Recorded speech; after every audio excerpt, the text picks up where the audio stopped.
Information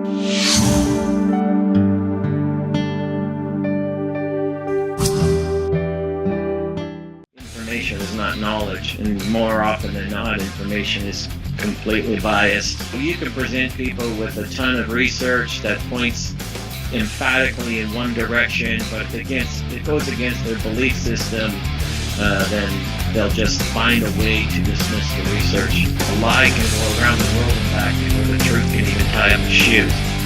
What happens is with all this outside-in stuff is people disconnect from their own bodies, from the wisdom of their own bodies. Now, there is no research that supports keto diet for long term. Not meta-analysis, not cross-cultural study, and yet in pop culture folklore, it's still, the rage. And all keto is it's just Atkins and a prom dress. And the research is overwhelming that leucine is a major contributor to cancer risk. IGF-1 is a major contributor to cancer risk.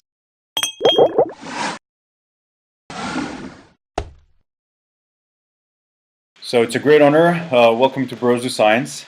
Coach Abel. Been following your work for ages. We're having a mutual friend, and I call him my brother. It's from South Africa. He's Greek, also Andrea Papas, aka Greek Spartan. Okay. I'm a huge fan of your work. Well, I always like hearing that. So, especially online these days because it's so tribal. So as many people that are fans, there's just as many that are shooting arrows. So it's always good to hear, it's always good to hear when my work resonates because, I put a ton of work into what I do. So as long as it helps a few people and resonates with a few people, then that's good with me. And yeah, that's the problem nowadays with the internet. We've got a lot of keyboard warriors that literally don't respect other people's work, and they jump into not applicable, out of context applications of basically based on nothing, because they just need the feed from people and Instagram and whatever social media.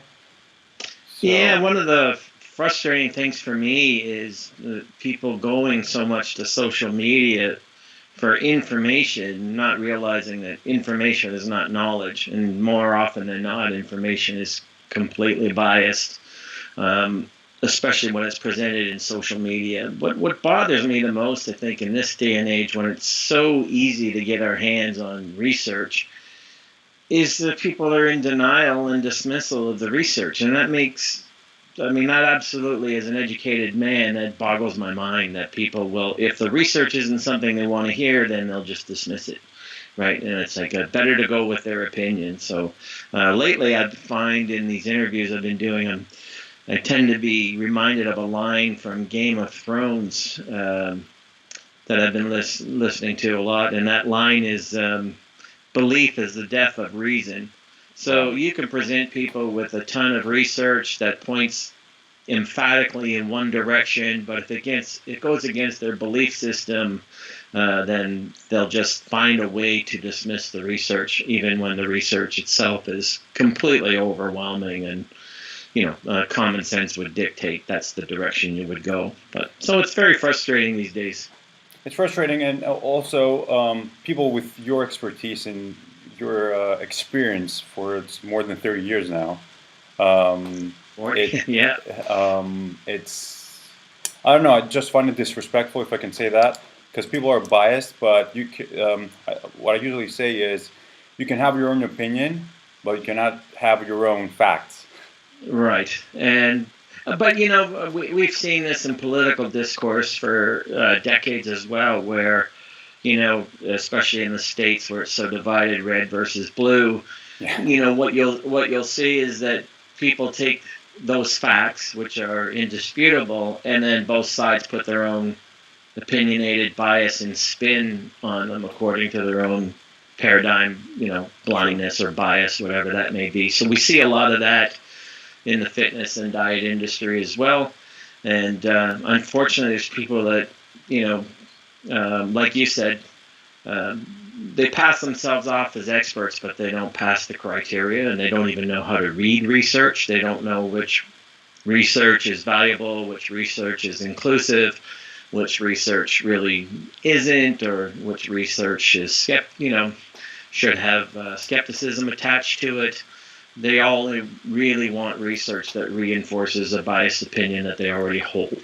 So, and that's where we're at, right? The consumer mindset sort of drives opinion, which drives information and drives research, but it doesn't drive knowledge. And that's, there's a line that I like to use all the time, and that is that a lie can go around the world and back before the truth can even tie up its shoes. So, exactly. And that's what we see over and over again with keto nonsense and, training stuff. And it's like people haven't done their homework. And then, like you said, the lack of respect and flat out sometimes disrespect. I was at the highest end of the industry for 4 decades now. I was a mover and shaker with the most important people in the industry. Robert Kennedy, Bill Pearl, before there was Internet Expert, you could only be in the magazines, and to be in the magazines, you better have known what the hell you were talking about. Why else would they put you in there? And of course, I had my own column in magazines. I ghost wrote for magazines. I had feature articles in magazines. I had my clients in the magazines. And then, so, you fast forward to this day and age, and I've got people that have been around for 10 minutes, disputing me on social media and stuff with complete and utter nonsense, right? And then, of course, so it can be frustrating. Whereas, when I was coming up in that era, we had complete respect for, the people that came before us and what they had accomplished, and that, we were allowed to stand on their shoulders so we could see further. And now it's like, people that have been around 10 minutes, you're supposed to take seriously because they declare themselves to be your competition, and just like, they haven't amassed any kind of volume of work. And like you said, they're just blind to the amount of work that other people have amassed, because they don't really want to learn. They want to be right. Exactly. And that's a good segue to who is Scott Abel? Well, I mean, I guess that depends who you ask. But since you're asking me in an autobiographical way, it's funny how often, now that I'm a little long in the tooth, in a month or so I'll be 57. Wow. That answer changes over time, right? So, I would like to think I'm an expert in the industry who comes from a background of, wearing my passion on my sleeve, and then learning later in life that if passion drives you, then let reason steer the wheel, as the saying goes. And so, I invested myself in this particular industry for a long time. At first, in my younger years, for more selfish reasons, just because I liked the rise or fall on your own accord nature of it. It wasn't like I didn't like team sports because I was always the most motivated person on the team, and I was always trying to drag people up to my level of passion and enthusiasm, and I didn't find any people that really had that. So I liked the physique transformation stuff because the proof is in the pudding. You either did it or you didn't, and you either passed the muster or you didn't, and there was no one else you could sort of point to blame or not blame. And I like that individuality aspect of it. So I rose pretty fast through the ranks, and I became pretty internationally well known and stuff through the magazines and whatnot. And like I said, I was at the highest end of the industry for a long, long time. And even, so, and then from there, I sort of removed myself from the hardcore world for all kinds of reasons. That's not a world that anyone really should be part of, but that's, of course, my opinion from actually being in it. True. For a long period of time. That's another topic. But then, I just sort of started applying my expertise back to my academic roots, where I have my graduate degree, where I won several scholarships for academic performance and intellectual proficiency, and so I started using that to write books and do online courses and things like that. And now I'm sort of back to, my graduate student days of just being immersed in research all the time, and that's okay with me as long as it's as long as it helps people out. But I don't think people realize, especially on social media, and especially people, there's a saying that it takes an education to respect an education. True. And I think there's a lot of people that don't realize the difference between an opinion and a difference between a qualified opinion that's based on years of experience, years of expertise, years of academic background, and years of proof of all those things, right? So it's not just enough to have the experience, and it's not just enough to have the academic background. The real expert has a mixture of both. So, that counts out a lot of people. And unfortunately, these days, in the tribal nature of social media, the expert is someone who has 100,000 followers. True. And a six-pack. That's where the danger comes from, right? Because real experts are out there. I mean, until recently, many of the true experts weren't even on social media. They were in academic backgrounds and academic fields, and they were more interested in their research and getting published in respected journals, and they didn't really have time or energy for social media. That's starting to change, thank goodness. But still, I mean, because someone has 100,000, 200,000 followers, all of a sudden, they're the person. Nowadays, if you have 100,000, you're an authority. Whatever you say, it should be true, right? Yeah. And people have sent me clips of, I won't use names, but, Mr. Popular on whatever, social media platform, YouTube or whatever. And he said this to answer to his question. And, he's got this many followers. I mean, the question was dumb. The answer was even dumber. And, they want me to address it because, so-and-so with a popular fan base said something different than I did. And usually how this transpires is, Rocco, is it goes, so someone will send me this and I'll send them back and say, did so-and-so offer any research to their high-valued opinion? Well, no, but they still disagree with you. Okay. And then I would say, well, did I offer any research with my opinion? Well, yeah, you offered a bunch of research with your opinion. Well, then do the math on that, right? Sure. But I mean, it's just once those egos get inflated in social media, then, it's kind of like Donald Trump syndrome, right? It's I'm right because I think I'm right. Exactly. I'm right because if I say 2 and 2 is 5, 2 and 2 is 5 because I said so. So it gets to be sort of monotonous at times. So I've got most of your books. I've got 2 here. The rest of them are in my library, and the one I've ordered is the Motor Nutrition one. And I want to order also the new book that got out with in the 50s, people that are in the 50s and started. Physique after 50, yes. Yeah. And then I got a companion book with that called The Aging Proposition for people over 50. And that one's more of how to live happily after age 50, and not just the physical element, but how to experience life on a deeper level at age 50 and beyond. So it's probably not for your audience. Has also a psychological, psychosocial influence, right?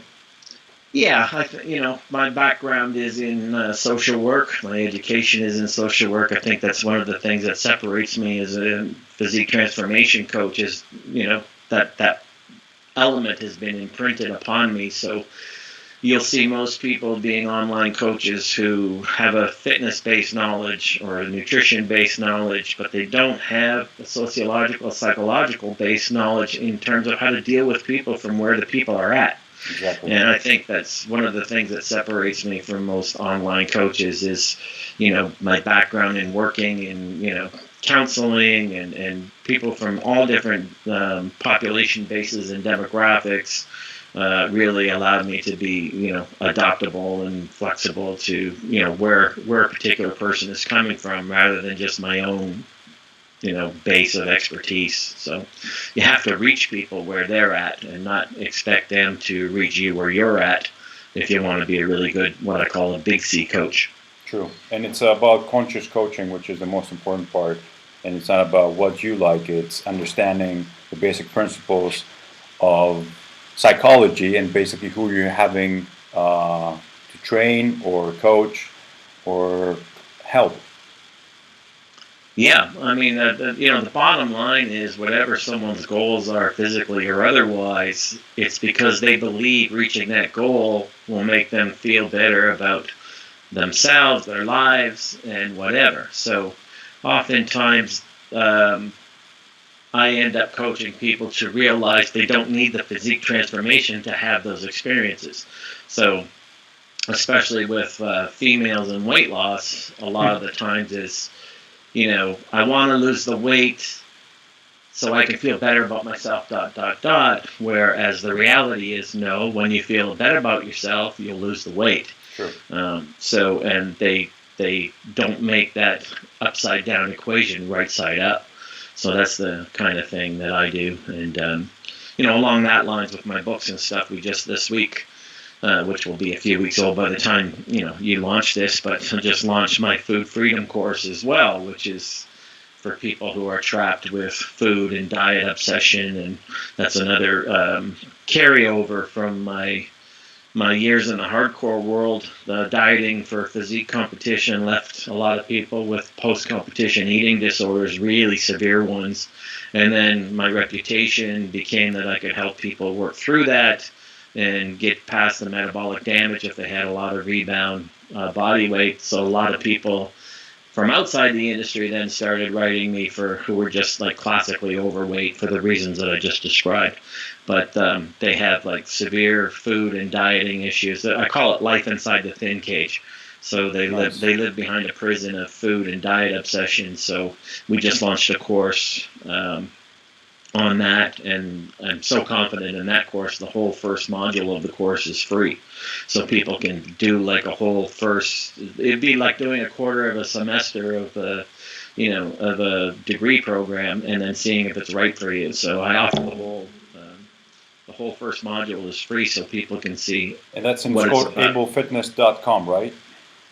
Yeah, well, the Food Freedom actually has its own website, so it's foodfreedomcourse.com, and then the free module is foodfreedomcourse.com/free, and they can do the whole, like I said, the whole first module they can do for free, and I think people would be blown away by the level of psychology that's involved in terms of overcoming food and diet obsession, because the bottom line is that, if you transform your physique and all you can do is obsess about food and diet and calorie crunching and number crunching, that's not life. That's okay. You look good on the outside. On the inside, you're still just a mess. Like for me, that's not success. That's and yet creating more problems than solving and being healthy. Yeah, and there's so many coaches out there that feed that monster. Like they pick up clients and then they make clients slaves to numbers, and they portray themselves as their clients' food police, and they're food Nazi, and like shame and guilt clients when if they don't follow a diet 100% perfectly. It's like that's not how I've ever worked, and that's not how I will ever work. Again, it's about having people make realizations to connect to living a better, happier, deeper life. And that's what everyone wants out of these things. So, if the result of a better body is a complete obsession with diet, food, and weight scales, that's not a victory. That's a good pass for, you say in your book, Understanding Metabolism, the hormonal metabolic environment of the body within which calories enter determines how your body deals with those calories. And we have calories in, calories out, which I hate it. You've got people having an application on their phone, adding the calories in, and expecting an outcome. And then you're like, that's a start that you can understand, as you always say in your books, that you can only measure like a small amount of your diet and of your lifestyle. Don't focus on that because you're losing the forest by just looking at a tree. Yeah, I mean, there's in North America especially, and unfortunately what happens in North America tends to permeate the rest of the world. Everyone thinks that whatever's North American is what everyone should do, which, never understood, because the Zen Eastern philosophy is a way better way to live life philosophically and experientially. But what happens is with all this outside in stuff is people disconnect from their own bodies and the wisdom of their own bodies, so they don't understand. I mean, there was I did in one of my webinars a study from Pittsburgh, University of Pittsburgh, that showed that people who use Fitbit trackers are less successful at transformation and sustainable transformation than people who don't, because eventually what motivates people up front becomes something that is self-shaming and guilt-tripping down the road. Mm-hmm. So being a slave to numbers is back to what we talked about before. And then the research, real research about diet and stuff, shows that it's not about macros. It's not about, there's some magic in 30, 40, 40, and the magic is gone in 25, 50, it's so nonsensical. And it's not just about outside in nonsense without understanding what happens when you consume certain calories. They're not absorbed in the same way. So something, again, online, cultural trends and consumer trends, opinion over actual knowledge, something like if it fits your macros takes off. Yep. Without people even understanding biochemistry and hormonal environments, where, really you have to explain to people in common sense terms that 100 calories of apple is completely different biochemically and in hormonal response than 100 calories of Oreo cookie. Yep. It's how calories are absorbed that matter. And then how they are absorbed has a big influence on metabolic regulation, metabolic optimization, things like that. So, you can optimize and train your metabolism. That's what my Cycle Diet book is all about. Oh, yeah. And if it was about calories in, calories out, then having cheat days / refeeds, which is what my Cycle Diet is all about, with, large amounts of calories, then that would just keep making people fatter and fatter. And that's not what happens when you understand calorie utilization and hormonal and biochemical environments that most people are just so ignorant of, and they just don't get. Because I'll get people all the time like, well, how can you not count calories? And then yet the research is pretty clear that, there's a recent piece of research that ad libitum plant-based diet, in other words, people that dieted without counting calories on a plant-based diet lost weight and kept it off, compared to people who did any number of other outside-in diet approaches. So they weren't counting calories; they were just sort of told, just eat everything from a plant base, and then they studied them that way. So people ate more and more, lost more and more weight, and kept it off. And yet that message, in terms of pop culture, consumer awareness, that message just gets lost. People are in love with the magic. So that allows nonsense like keto to flourish, right? Well, and then you get. Go ahead. You've been in back in the 80s when you used to compete, and back in the days, the only thing we had was magazines, and I'm not sure if you, or if we go further back, Arnold, Frank Zane, had a calorie math as an accurate predictor of body weight and metabolism. They always said, and I remember some of their articles when I used to like Flex magazine back in the days, that were saying how I felt, like the biofeedback, as you always say. This guy's, as you said in your book, didn't count calories. When did this happen? And I just don't get it. Well, I think it's a transition thing that has happened now when the digital age took over, and we seem to be more and more about measuring everything, right? There's apps now that will measure absolutely everything in ridiculous precision and quantity, but we're not automatons and we're not robots. And what I always tell people, for instance, one of the things, I remember certain times where I've said very obvious things that I thought would point out like aha moments to people, and the people would respond, and then I'd get attacked for saying them, right? Because I wasn't part of the Vogue trend. Like when I came out against the zone diet, I wasn't part of the zone. Like that was the trend at the time, and boy, am I ever am I ever out of touch? And then blah, blah, blah. I did the same thing with tempo training, how ridiculous it was to, True. do these outside-in counts of concentric and eccentric and static holds, and how ridiculous it was for physique transformation. And I got wildly attacked for that. And then so I just assigned people, I said, okay, go watch Pumping Iron, the era before insulin and growth hormone, and tell me anybody that you see in the amazing, fantastic, motivating, inspirational training sequences of Arnold and Franco and the rest of them in that docudrama. It is. Tell me any of them. Show me even one sequence where someone's doing a tempo of any kind of training, and yet look at their physiques. And then show me any of them who are running over to write down in a book after each set. Oh my God. And yet this is what people think, in the modern day, this is the secret to physique transformation. And it's like, no, it's not. This is a secret to some guy making money. True.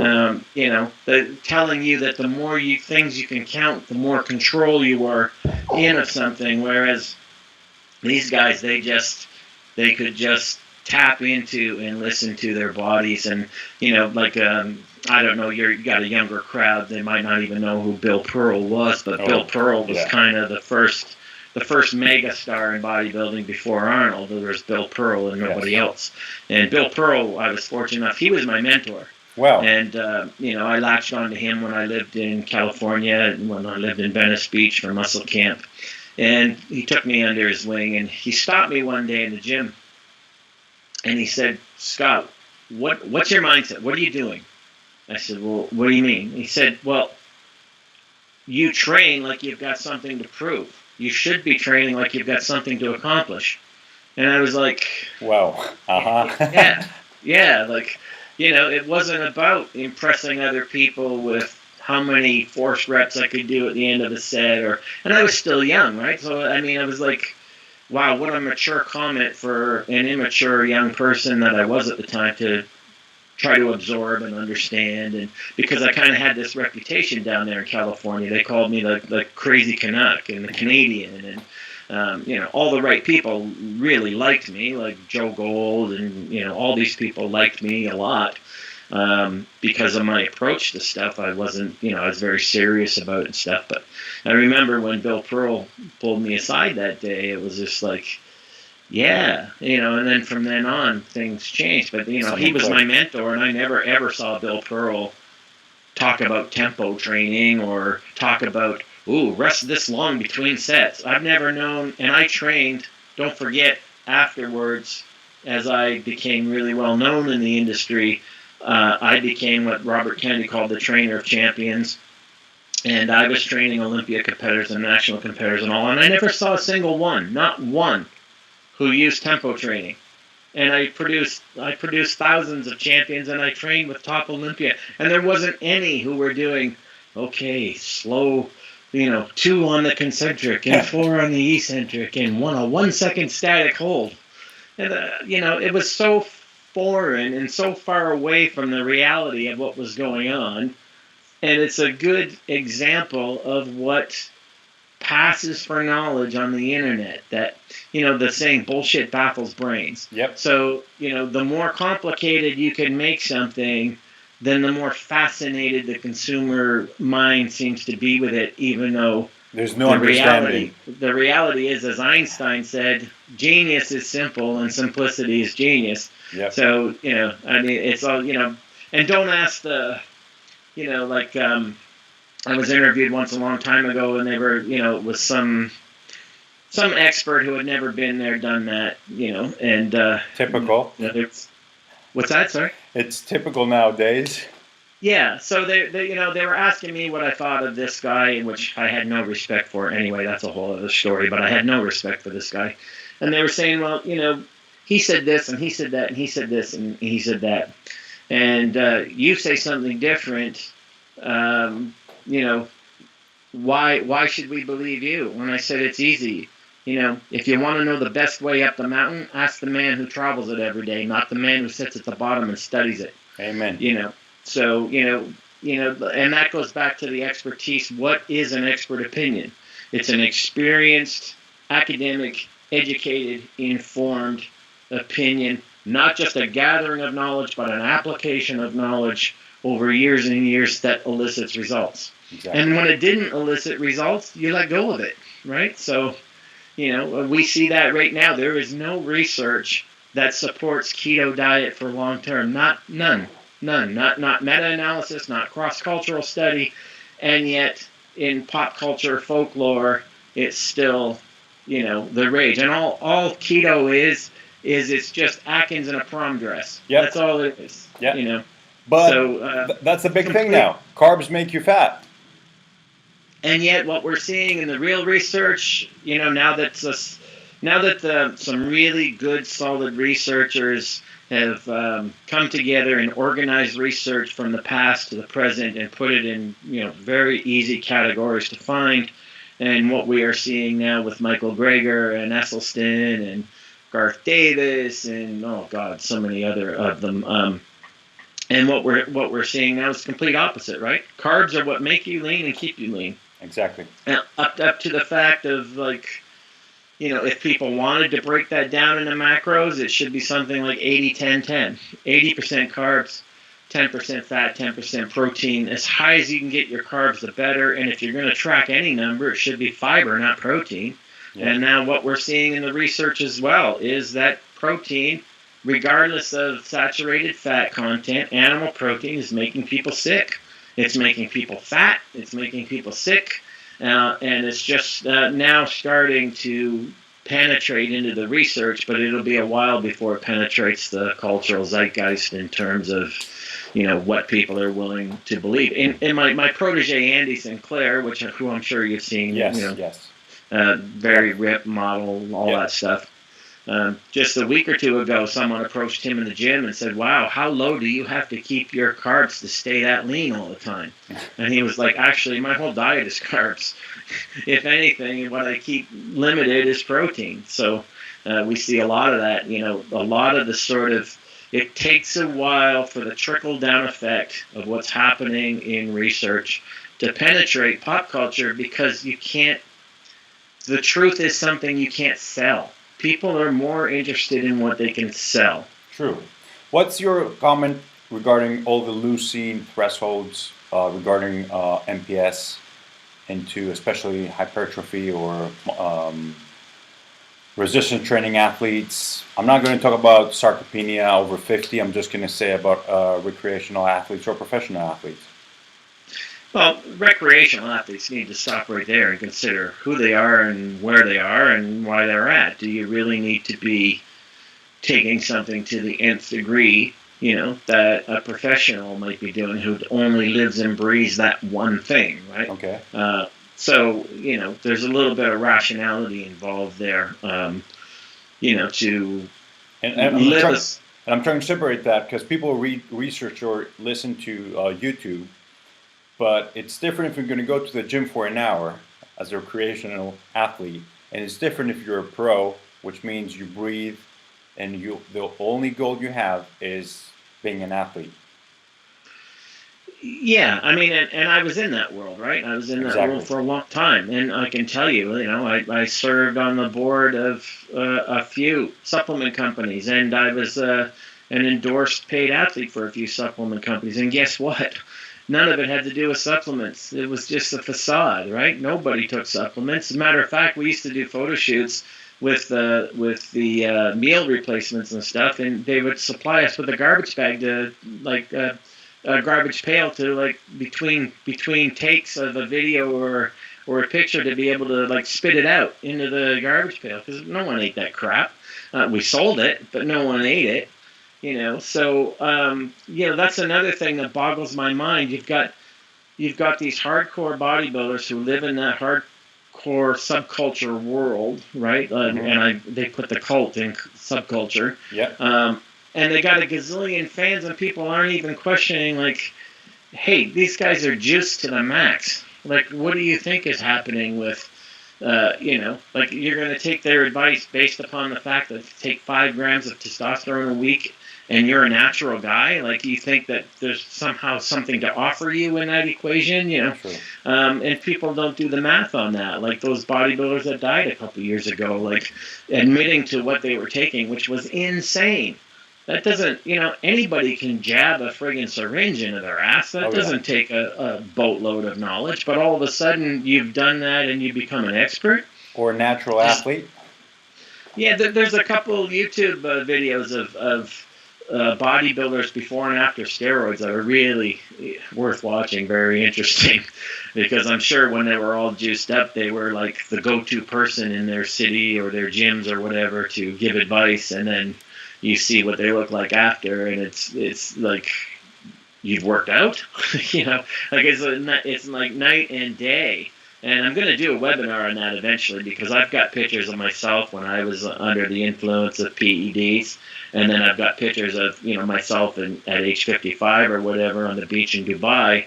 And you can see the structure is exactly the same, which is a reflection of expertise. All of a sudden, I haven't completely disappeared just because I'm off juice, right? Yeah. Whereas these guys, you wouldn't even know they're the same person, right? They look older, they're fat, they're like... So, you know, to make these people go-to people, and then some of them are even dead. So, like, oh, there's a person I want to follow, someone who dies in their 30s or 40s of you know, heart attacks and stuff, and then, you know, but no, they're, you know, so it's very curious to me that, you know, that people don't have a filtering system for differentiating true expertise from the presentation of it. So, you know, I'm not sure if I answered your question. I go off on tangents sometimes. No, you did, and that's a good segue, because you said before about the fiber, and basically you said about plants and carbs, and you always focus in your books about saying eat food, not too much, mostly plants. Right, that's a Michael Pollan quote. That's not mine. Yeah. I mean, it's in your books, and what I would say is someone might, if it takes it out of context, would say, oh, Scott Abel's vegan. And then I lost your sound there. So sorry about that. What? Someone might say that you are vegan. I am vegan now. I am absolutely vegan now, yes. What made you change? I just did a webinar 2 days ago on that, which I'll post on my... but really, from a person with my background who had absolute respect for true research, and part of my graduate degree was taking a course in stats and methodology, which I absolutely hated at the time, but now has benefited me tremendously. How to read research, how to find, you know, how to critique research, you know, what real critique is versus criticism, stuff like that. And then the research just became overwhelming. The research about the benefits to a vegan plant-based approach, high-carb, low-fat approach, to not just physique transformation, but to health prevention, to ill health reversal, to all these things. The evidence is now overwhelming. It's not even close. There are no alternatives. You know, there isn't competitive research that pits plant-based eating and meat-based, animal protein-based eating. There is no competitive research. Well, this research said this, but this research said that. It's not even close. So as a person who respects research over opinion, it was an easy choice to make, and I was already, you know, more or less plant-based anyway, but I got rid of the lean proteins like egg whites and chicken breasts and things like that. And then what I did in this week's webinar, you know, I called it Breaking Vegan Client Edition, is I just included a reflection of my inbox from just a couple days of the week of my own clients who are breaking vegan, who have gone vegan. Not that I make all my clients do that. If they come to me and want to do that, that's fine. If they don't, I don't preach about that with my clients. And so I included, I don't know, 7, 8, 9, 10 clients and their actual real-time emails to me about what they're experiencing breaking vegan. And again, it's 100% positive and 0% negative. Like, I don't have anything anything that's making me go, well, hold on a minute, this person over here is having troubles with this. No, it's overwhelming. So my own experience, Andy's experience, my client's experience, the research itself, I mean, I would have to be an imbecile not to adopt in what that's telling me. It's kind of exciting, actually, for someone who's been in this industry for 4 decades to finally have enough evidence to do a hard right-hand turn in something. It's exciting, it's adventurous, and it's really good. And that's science, right? Well, that's research and science, and what ends up happening is it's like a rabbit hole, right? It's like opening 1,000 doors at once. So you start doing it for one reason, and then you see all these other things for other reasons. So you do it for, I mean, my in terms of helping my clients, is vanity purposes. Most people want to lose weight, get lean, stay lean, develop their bodies. And guess what? Veganism is the easiest way to do that. You don't have to number crunch everything else. And then what you realize is what's good for the body is good for the planet. So, it's takes us in a whole other direction. But at some point, we're going to have to realize that doing what we want to do and leaving responsible behavior to other people is going to be what destroys the planet. So in a cosmic sense of irony, what we're seeing now is our killing animals to eat them is what's going to end up killing the human species. Yeah. We already know that farming animals, people should watch Cowspiracy if they don't believe me, and watch what happens in the documentary Cowspiracy. But we already have climate change experts saying by 2030, we're going to start witnessing the calamities of global climate change in real time, like, whole parts of continents sinking into the water and things like that. And it's all from animal farming. So, and the evidence is overwhelming, and we've already passed the point of carbon emissions that we can overcome. We're already well past it.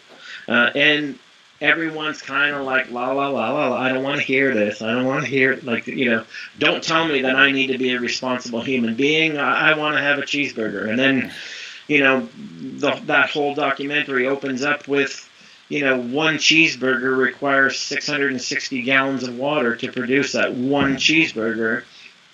And yet there's water shortages all over the world now that are going to lead to all kinds of refugee influxes into populations that can't handle them, and we're going to have food crises, and it's just, so there's all these other reasons, that I wasn't even considering when I broke vegan and went vegan. I wasn't even considering these things, and then lo and behold, this becomes part of the argument as well. So it's extends well beyond just, I want to develop a better physique.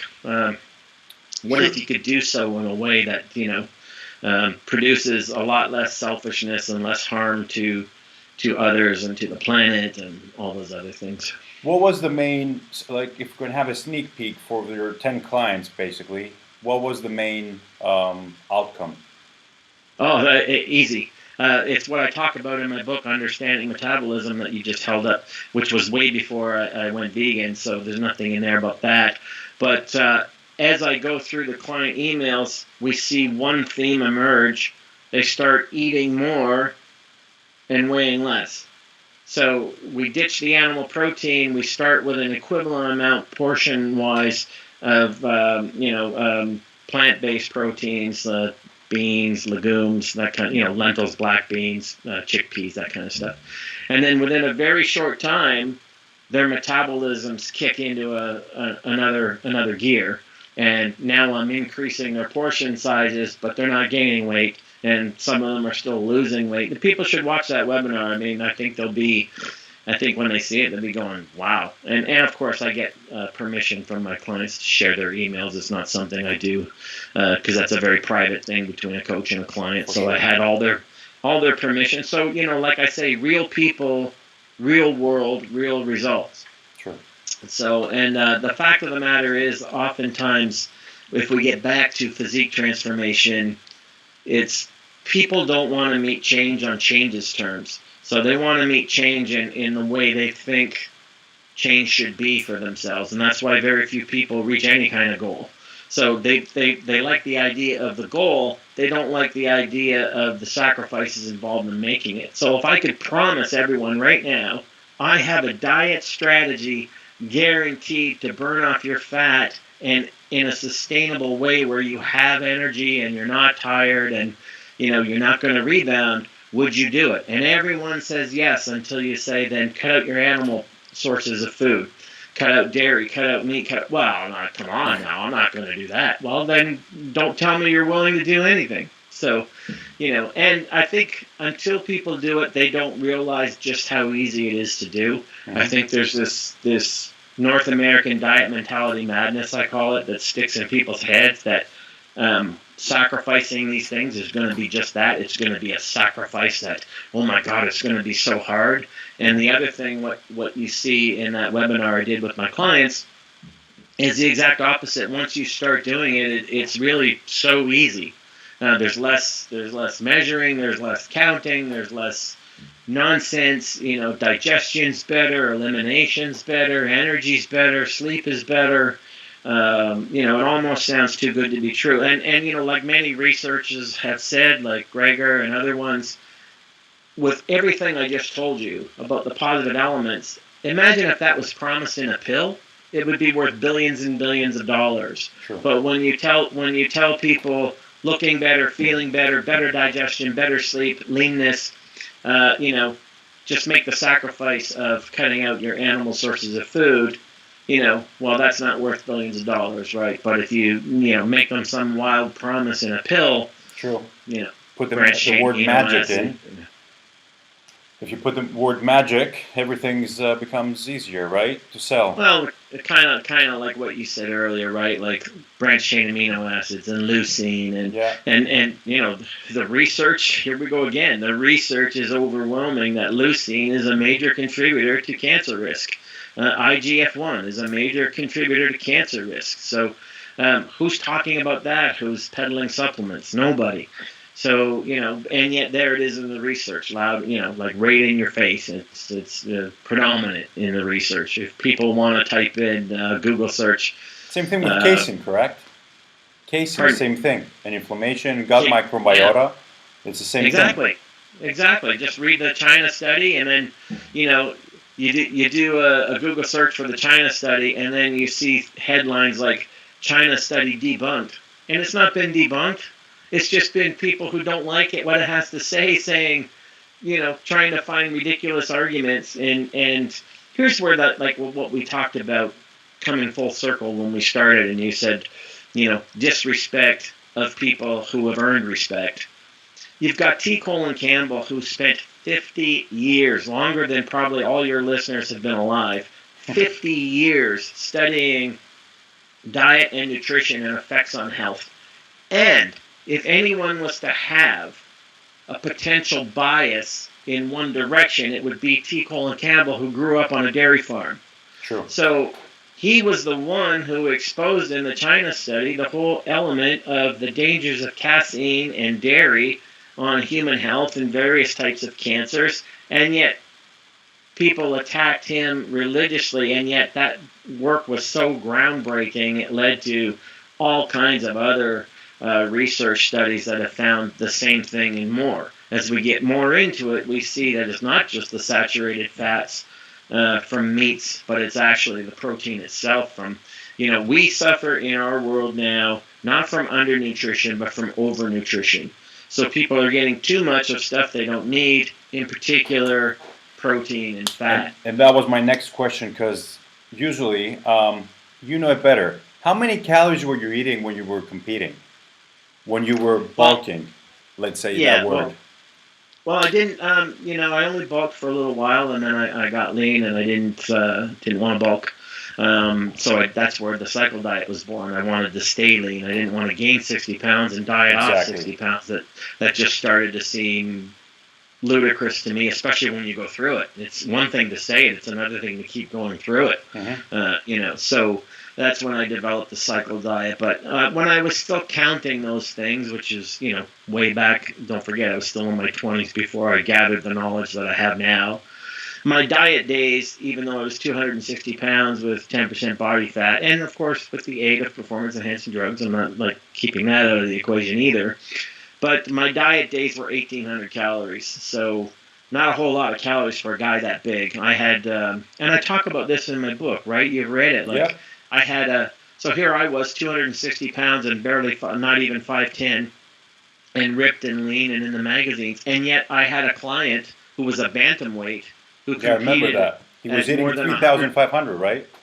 and he was eating 3,500 calories Yeah. a day. I'm eating 1,800 calories a day to maintain my leanness. And at here's a guy that competed at 142 pounds, so more than 100 pounds lighter than me, eating twice as many calories. So that's where we see the individual nature of it that no one wanted to consider at the time. But on my cheat days, of course, because of the cycle diet and the refeed, the value of refeeds for metabolic optimization, etc., I could easily pack away 10 or 12,000 calories. And there's a video on my website and the cycle diet course, which is the cycle.diet, the online course. There's a video of Andy, who also, he's been in the cycle diet for 15 years. There's a video of him eating, a whole large pizza and a dozen donuts in one sitting on his refeed day, right? And washing all that down. So, and then I've got, countless examples of people using refeeds to optimize metabolism and stay lean.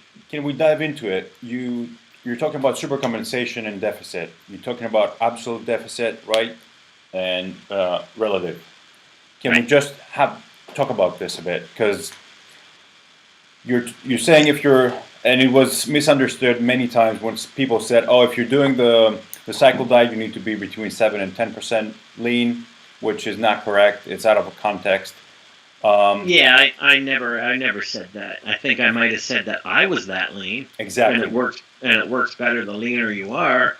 And so, and then, over the course of years, what other people were saying about my cycle diet got mutated into all kinds of weird stuff. I was hearing people say they fast the day later, and then the day after that they do nothing but juices, and that's not my cycle diet. I've never said anything even close to that stuff. So again, as I always say, buy the book, get the book, and you can find the truth in there, rather than just going into a tangent with people that have no clue what they're talking about. Yeah, or the online course, like I said. The book was turned into a course as well. But the difference between relative and absolute deficits is, one, we know that people who undereat live longer and live with fewer health issues long term. So if you can eat in relative deficits, it's, again, better for your health, better for your body, blah, blah, blah. And then what happens is relative deficits create what I call a fat-burning machine. A fat-burning machinery in your biochemical and hormonal environments. Again, things you can't measure. Absolute deficits do the opposite. Absolute deficits create a fat-storing machine. Metabolism slows down when people can't stick to the diet anymore because your brain won't let you, because it senses it's starving.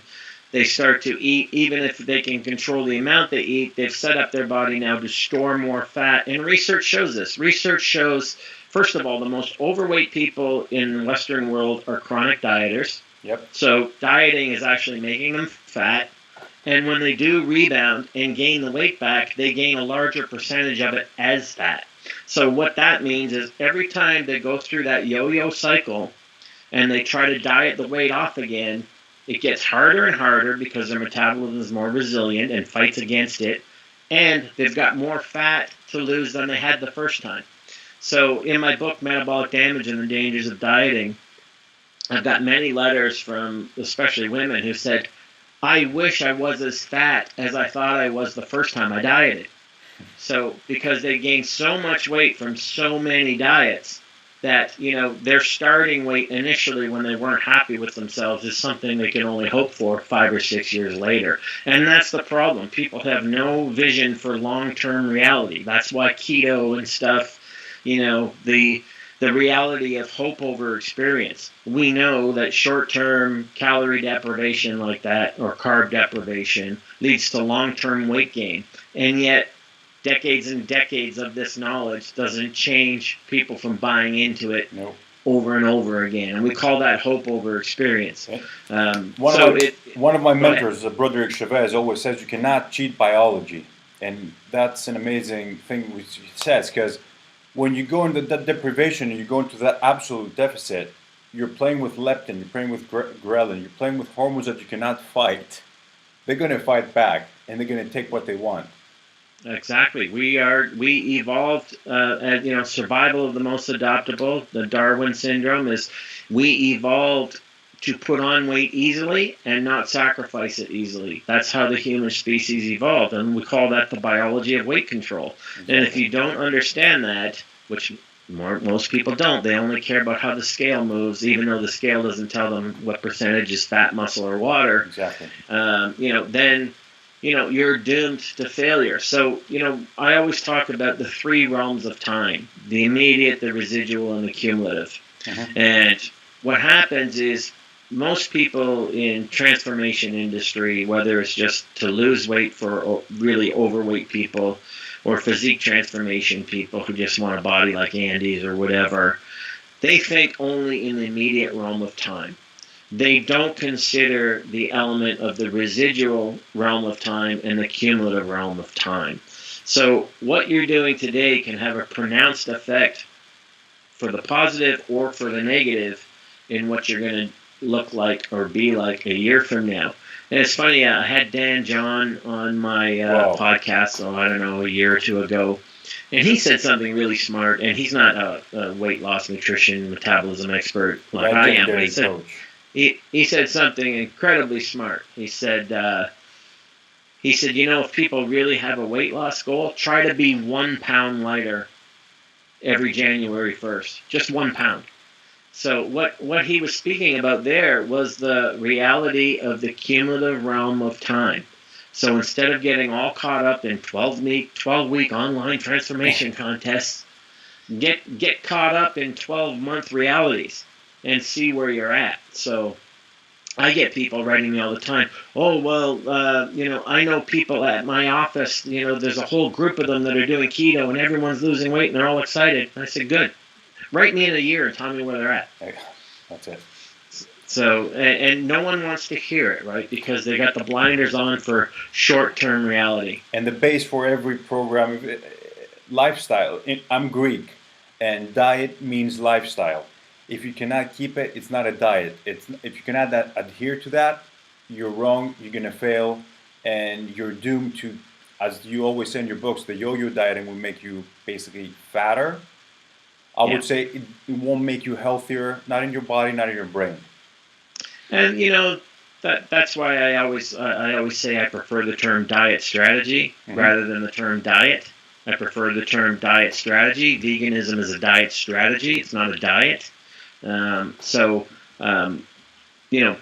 Again, people have trouble comprehending phrases like that and words like that. So, but that's why I write the books and stuff, right? So those things can be expounded upon in greater detail, so people can grab a hold of the concepts and try to make peace with them and understand them in better terms than the consumer mindset. So there's sort of like what happens in social media, because of the short-term emphasis. People can cut carbs and all this stuff, and what you see is a huge social media before and after 12 weeks.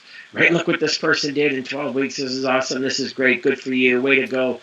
But where's that person's after picture in 12 months? Or they're so ashamed of themselves for gaining all the weight back that all you see then is headshots, avatars, right? They don't talk about it anymore. Or they keep presenting pictures of when they lost the weight 6-7 years ago as if that's their current reality, right? So, and I get to see all that because it's the business of what I do.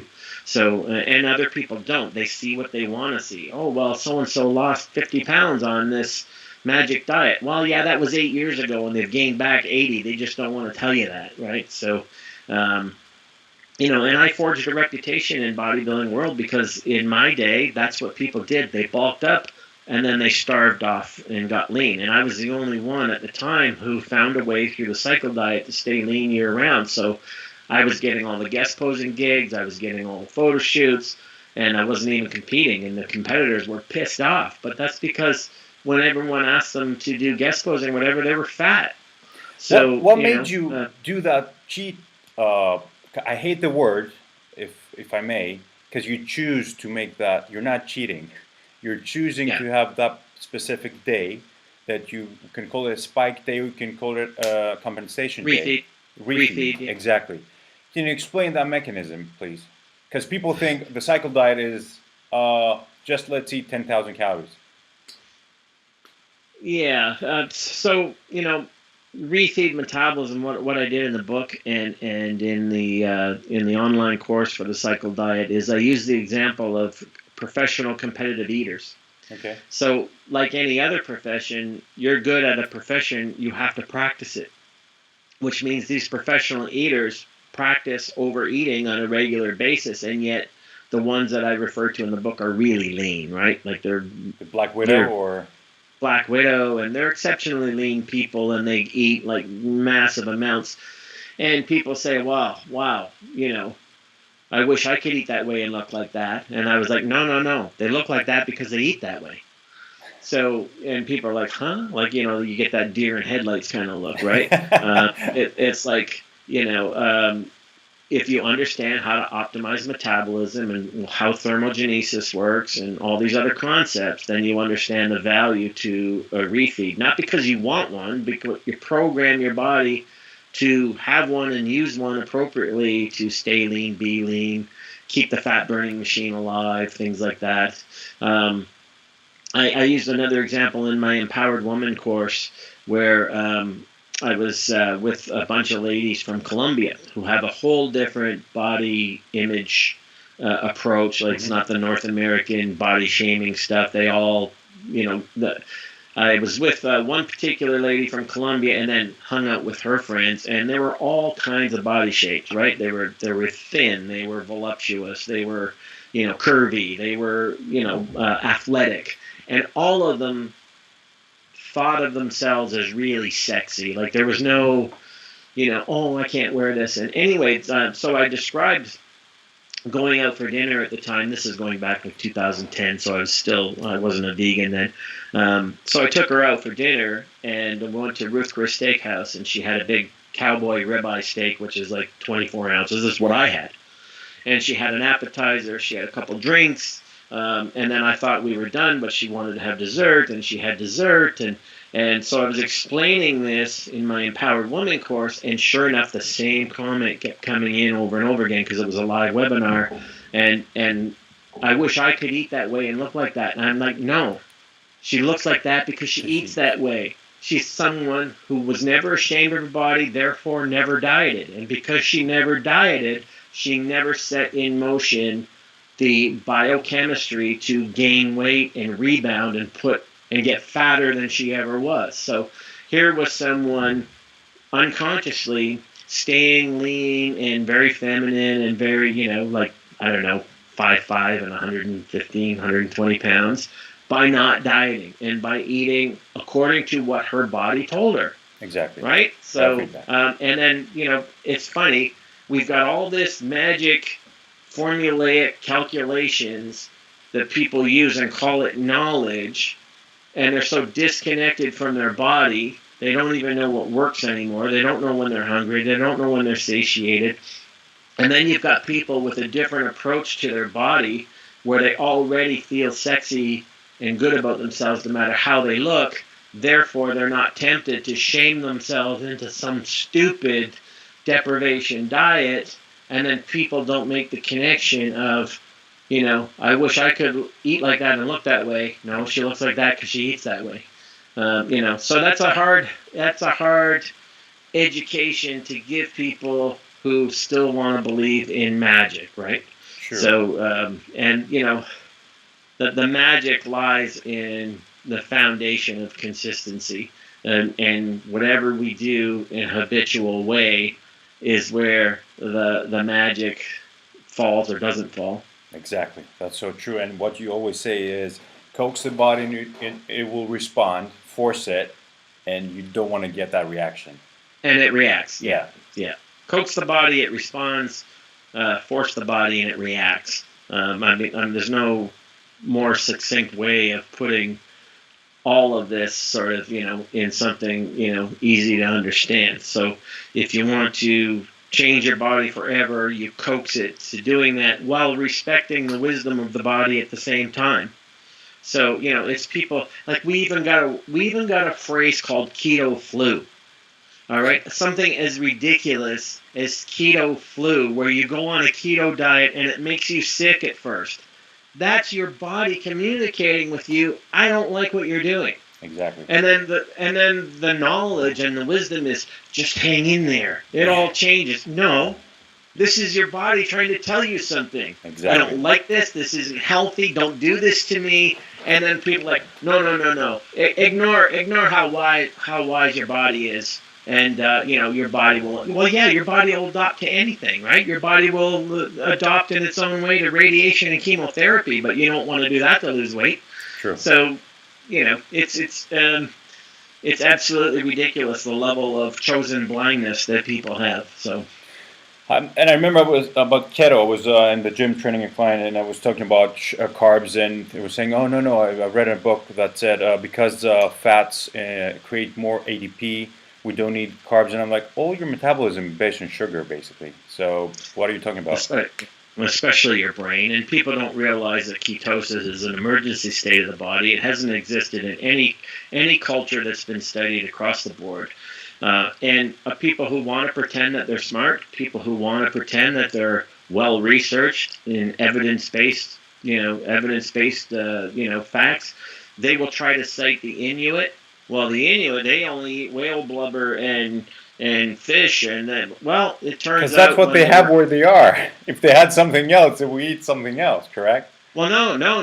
It's even beyond that. When they actually went and researched it even further, guess what? They found out that this particular demographic evolved. They have a gene that prevents them from even getting into ketosis. Otherwise, they would have died off. So they can't even get into ketosis, even though they don't eat many carbs or whatever. And secondly, their health was so poor that when people try to say, and they didn't have cardiovascular disease and modern diseases because they didn't live long enough to develop them. Their lives were so short, and they were so sick and ill-healthy. So a lot of people who want to, quote the Inuit, they don't even know what they're talking about because they haven't done the depth of the research that, tells the whole story, right? So what we see across cultures and across time, no matter what continent you look at, is humans survive because of a starch-based diet. In Asia, it's rice. In Eastern Europe, it was potatoes and bread. In South America, it was maize and corn, and we see this over and over and over again, that across cultures and throughout time, a starch-based diet is what kept people healthy and lean and thriving, and that's indisputable. Exactly. What would you say to a person that generally, because I know you're busy and I want to wrap it up, that says, "Oh, I'll go to my app, I count my calories, I lost weight, and you know what? I don't lose any more weight, and do I need to start going into a treadmill and start running, or do I?" The typical, I lost whatever I could, and that's it. I've got a damaged metabolism, this is where the whole problem with calorie formula math runs into problems, because it doesn't address the metabolic compensation system, that everything you put or don't put in your mouth programs your body to a specific response. And we call that the metabolic adaptation system, that your body adapts to what you're doing to it over time. So they can also find my webinar on the aerobic myth on my YouTube channel or my Facebook page. And the aerobic myth is all the studies that show that doing all that cardio is useless for fat loss. Basically, is and it can create more problems in terms of rebound fat gain if it's combined with the wrong kind of diet.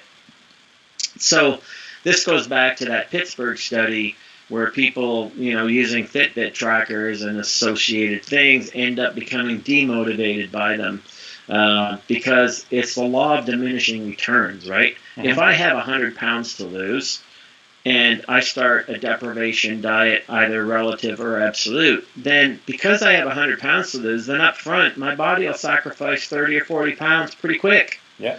But, once it's sacrificed and the metabolic compensation system kicks in to compensate and adopt, then they're no longer losing weight on the same amount of calories and the same type of workouts. So you have to do more and more to get less and less, and then that's not sustainable. So again, this outside-in calorie math ends up crashing down the road because people don't understand our metabolism compensates and adapts to whatever we're doing to it. So, in long term, you end up seeing the value of overfeeding refeeds while staying on a relative deficit diet without trying to, which is why veganism is so popular and so easy to do, because you don't really have to calculate calories. You just keep, oh man, I'm really hungry on the same amount that I was eating 2 weeks ago. I better increase my calories. And you do, and nothing bad happens. So, you're not going to get that with eating steak. Yeah. So trust me, if you're eating 12 ounces of steak and you go to 16 ounces, then there's going to be metabolic repercussions for that aren't in the direction you want.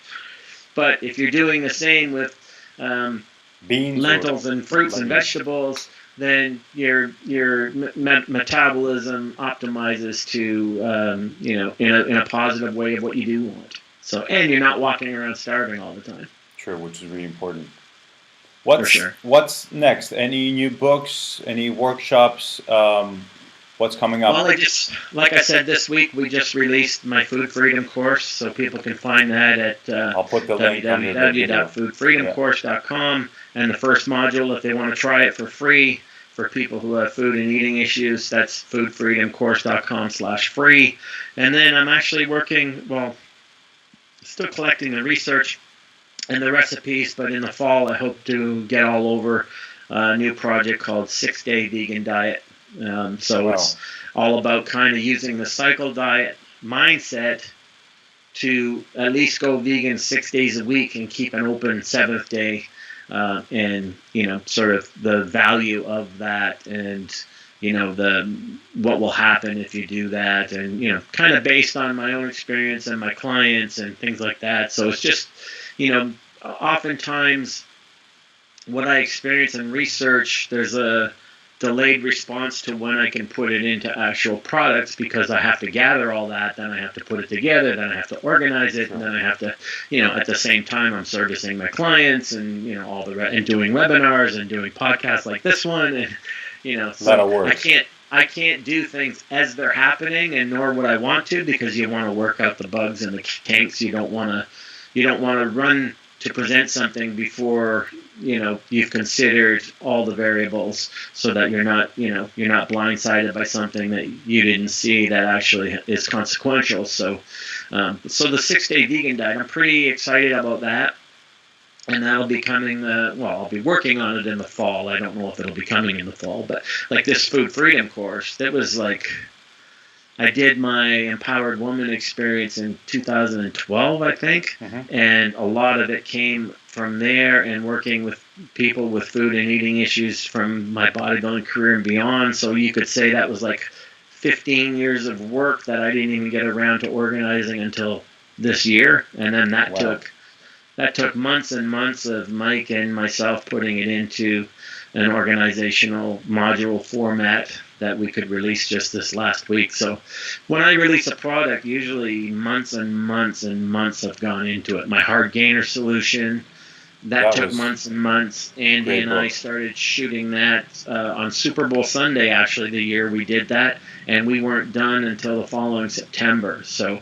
that's how much work I put into the projects that I do. And then same with the Busy Woman Train at Home project and the Great Glutes at Home for women.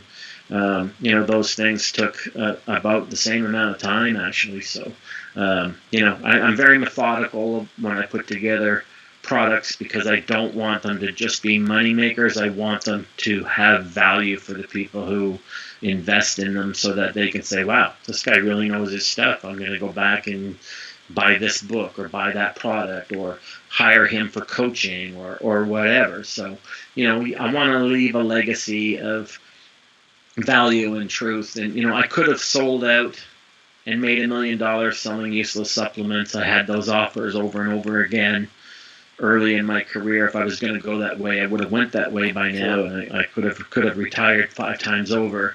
But for me, I got to look at myself in the mirror every day, and I just can't lie to people like that.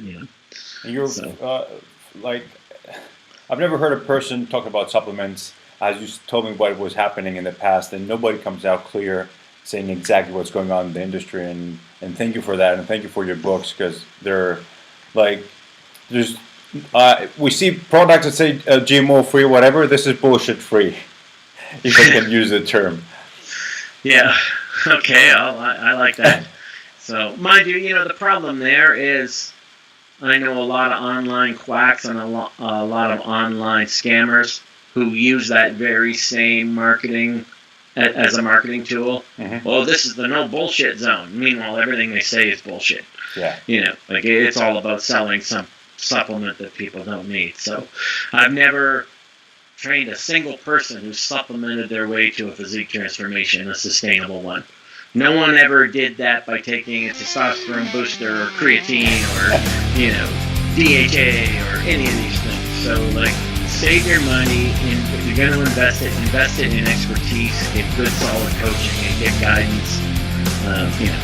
That's where it's at. But people don't want to hear that. They want the magic pill. Perfect.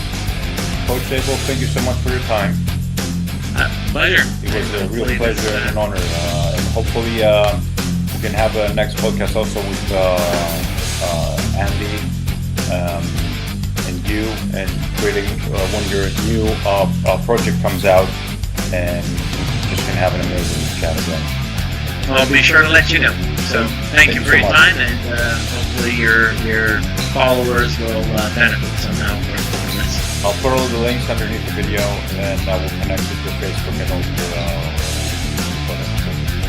Awesome. Okay. Thanks for having me. Have a great day. Cheers.